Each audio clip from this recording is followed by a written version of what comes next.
After the state of Alabama voted to secede from the United States on January 11, 1861, events quickly escalated toward the outbreak of war. Mobilization of troops began even as the secession convention was still in session. By March 1861, Confederate soldiers were mustering at key points, such as Florence and Tuscumbia. These earliest regiments from North Alabama mobilized by rail to the Gulf Coast, where it was generally assumed the first hostilities of the war would erupt. Alabama and the other seceded states had seized federal armories and fortresses within their borders, such as Fort Morgan at the entrance of Mobile Bay. Indeed, it was just such a fortress, Fort Sumter, in the harbor of Charleston, South Carolina, that received a Confederate bombardment on April 12, 1861, the opening shots of the Civil War. News of the capture of Fort Sumter was cause for celebration in the Tennessee Valley. Spontaneous festivities broke out in the streets of Florence, including bands, speeches, fireworks, and bonfires. After Fort Sumter, President Lincoln called for recruits to subdue the rebellion, an act which prompted the states of Virginia and North Carolina, which had already voted against secession, to secede instead. After Virginia seceded, the Confederate capital moved from Montgomery to Richmond, and it became clear that Virginia would be the scene of a major battle. Alabama troops were transferred by rail through East Tennessee into Virginia, arriving in time to help turn the tide for the Confederacy at the First Battle of Bull Run. Bull Run was a stunning Confederate victory and stirred up fervor and optimism for the Confederacy to a fever pitch.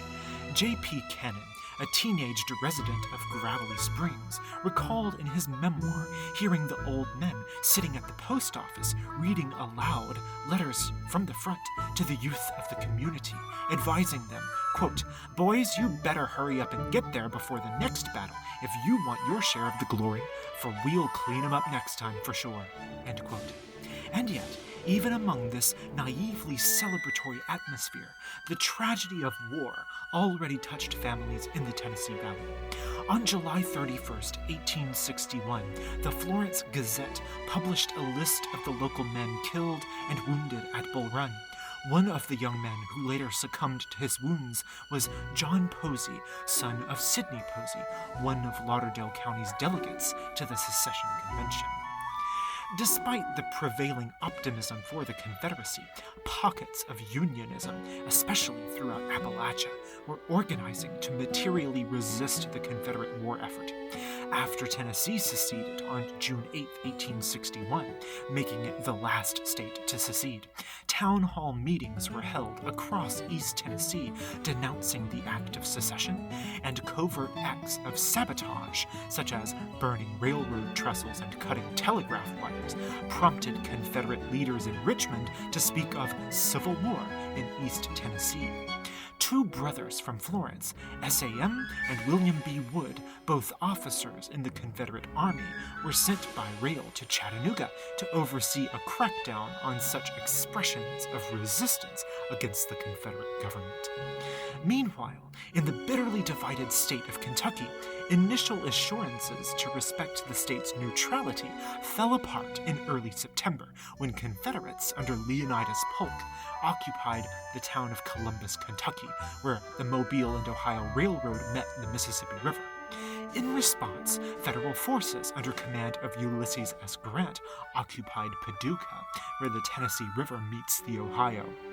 With the United States in control of the mouth of the Tennessee River, it became clear to civic leaders in North Alabama that the Tennessee Valley was at risk of occupation by federal troops. The sole defensive point on the Tennessee River was a fortress called Fort Henry, located near the Tennessee-Kentucky border.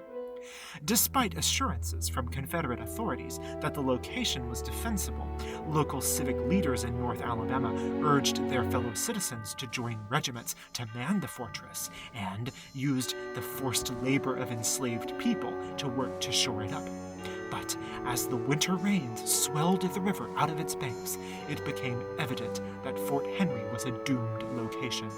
Fort Henry would ultimately prove to be a weak link in the defensive chain, a link which would break and open up the Tennessee Valley to United States forces.